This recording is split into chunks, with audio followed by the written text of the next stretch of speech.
people are asking questions about what's going on, what's happening with our money. And some of them are looking at historical money, which is gold and silver, and they're converting some of their fiat currencies, which are losing value, to precious metals in hopes that it will provide them with financial security. Welcome back to Ron's Basement. Do you ever get the feeling that the prices of precious metals are manipulated, maybe even rigged? It's a subject of great debate. It's a subject that's shrouded in mystery and intrigue. But today, maybe we have some answers for you. I'm joined by Stuart Englert. He wrote a book called Rigged, Exposing the Greatest Financial Fraud in History. He's got some interesting information to share with us. Stuart, welcome to Ron's Basement. Thank you, Ron. Thanks for the invitation. Good to be in the basement this morning. Yeah, and I'll just get started and mention to my viewers, you wrote this book. I'd highly recommend they check it out. It's about 50 pages long, very concise, very interesting, and full of, like I said, fascinating information. So what prompted you to want to write a book about manipulation of the gold and silver price? Well, I've been interested in precious metals for a long time. And this, I guess it goes back to my mother. My mother was an amateur coin collector, and she waited tables at a truck stop diner back in the 70s. And I noticed she kept pulling out the coins with silver in them, the dimes, quarters, half dollars, and saving them, you know.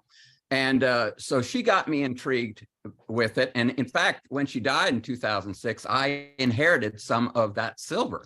And then I think it was back in 2006, I started getting interested in precious metals investing, and I bought some shares of SLV. I guess you know what that is. It's an exchange traded fund. I silver shares, I think is what it is. And at the time, I noticed that while there was a huge demand for silver, the price was going down, and it just didn't make sense to me. And I ended up getting rid of SLV. I think it was in 2009, when it looked to me like it was manipulated. It was rigged, if you will. And then I guess it was about 15 years ago, I ran across a website, the Gold Antitrust Action Committee website. That's GATA.org. And they were talking a lot about manipulation of the gold and silver prices, the markets. And so I delved into their documentation, you know, and started researching. And at the time, I mean, I published books. So I asked the secretary, chairman, Chris Powell of that organization, if he'd like to write a book, and I would publish it for him. And he said he was really too busy at the time. So I said, you know, this story needs to be done. It needs to be investigated. And that's what I did. I delved into their archive materials, and which they'd been compiling, by the way, since 1999. And then I did some of my own research. And the further I got into it, the more I was convinced that these markets are rigged and that the gold and silver prices are suppressed. And I said, this book needs to be written. It needs to be published. And that's what I did in 2020. The book's been out for about 3 years. It sold copies in all across the United States and in 11 foreign countries, if you can believe that. So people are interested in the subject. Yep. And it's and we can dive into this later in the interview, but I think it's important for people in the USA, my viewers in the USA who are watching now. I get the feeling that outside of the US, there's more of an awareness and more of an interest in precious metals than what we have here inside the United States. Would you generally say that's true? Well, absolutely. You know, over in India, they're grand lovers of gold and silver, and the Chinese have opened their markets for regular citizens to buy gold and silver. And I've had people contact me from Germany and Australia and you know, Great Britain that are interested in this subject. So yeah, I think there's a growing interest as our US dollar and the other fiat currencies are debased and devalued, and we have rising inflation, that people are starting to ask questions. And some of them are reverting back to historical money, which is gold and silver. Yeah, and I can tell you, I can assure you that right now, watching Stuart in Nashville, Tennessee, correct? And Ron Brandstetter in St. Louis, Missouri, we have people joining us right now watching this video in India, people in Germany, people in Holland, people in Australia. I get messages from people all over the world. A lot of my viewers are from the United States, and of course they're just as welcome, right? But what I've noticed is throughout the world, there's a huge amount of interest in silver and gold. And let's just back up to India real quick, and you correct me if I'm wrong on this. When it comes to gold, I've read several times now that Indian households alone, just the households, have 25,000 metric tons of gold, which, if my calculations are correct, that's more than 3 times the amount of gold that the United States supposedly has in Fort Knox.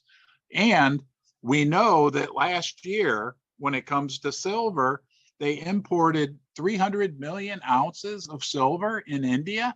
I mean, and that's out of, like, I heard Keith Neumeyer just the other day say that there was a production in 2022 of 850 million ounces.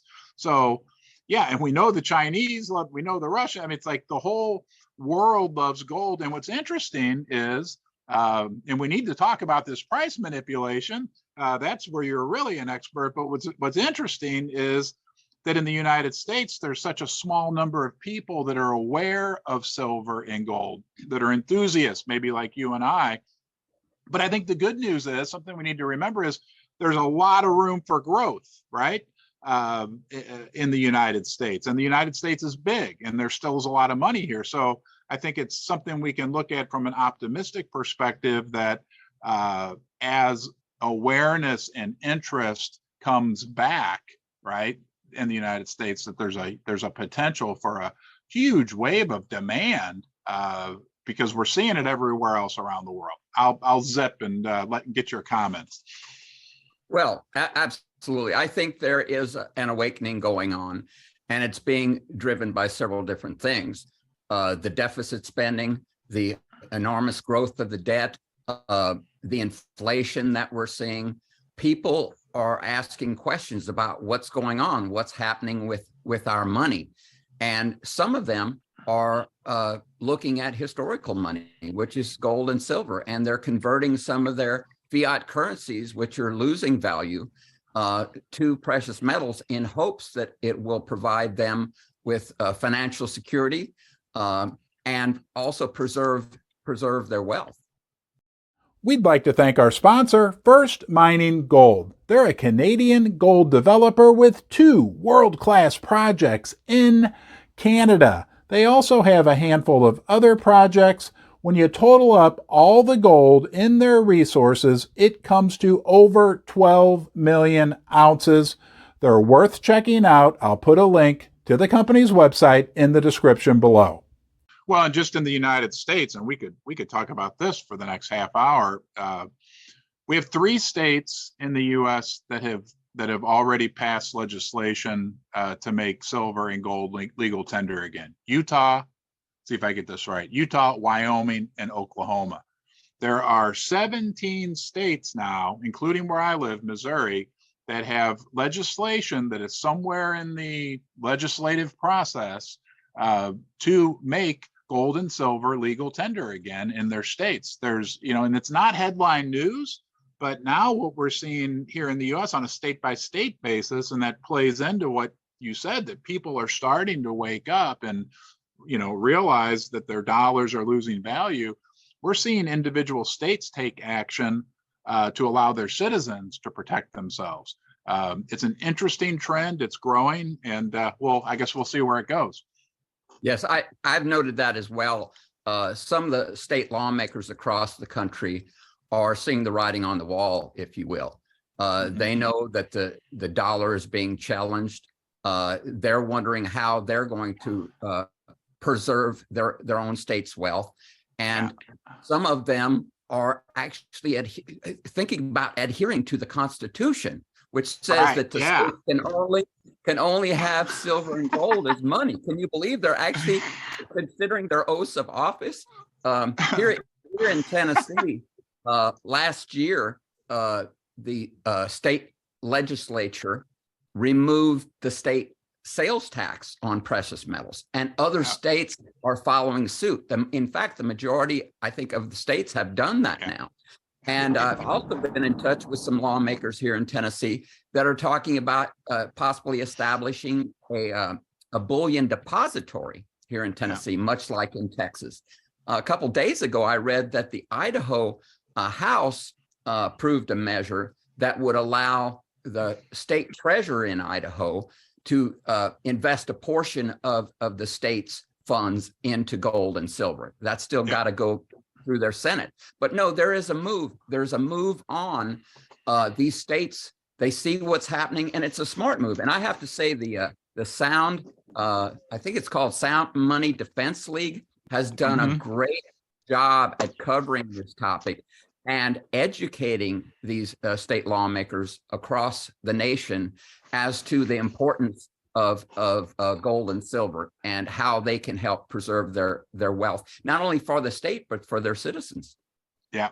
Boy, and I can't believe when I brought up this point, so I was banging my desk, it's in the Constitution. I think it's Article 10, section, it's easy to find, but it clearly states gold and silver are the only. So while it can feel like sometimes, and I want to ask you this question as well, that especially in the United States, that as a gold and silver bug, sometimes we get looked, or gold and silver enthusiast, I'm tired of the word bug, but sometimes we get looked at as fringe, off like not tinfoil hat conspiracy theorists, but we can feel like we're definitely not part of the herd.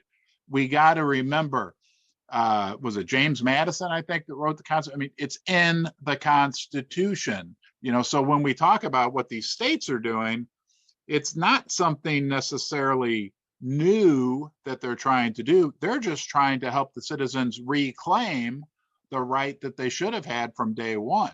And I want to mention in Missouri as well, like you talked about, Missouri, they're also talking about a state depository. They're also talking about the Missouri, there's a specific fund, the Missouri Wealth Reserve Fund, has $900 million in it. And part of the bill says that 1% of that at minimum needs to be invested in silver and gold. At minimum, that's $9 million. It's interesting development. I know in Missouri, it's passed the Senate, and now we're trying to get it debated in the House. So unless you have anything more to say on that subject, I'll just say that gold, most people don't know this, but gold and silver are the only money that's mentioned in the Constitution. It doesn't mention Federal Reserve notes. So the fact that the state lawmakers are actually adhering to or trying to revert back to constitutional money, I think is very refreshing. Yeah. Revert back to or reclaim, right? It's not like they're trying to make some massive change. It was already there. Right? It kind of got clouded over the last, 70, 80 years, but it's always been there. As you know, in many respects, we haven't adhered to the Constitution, Right.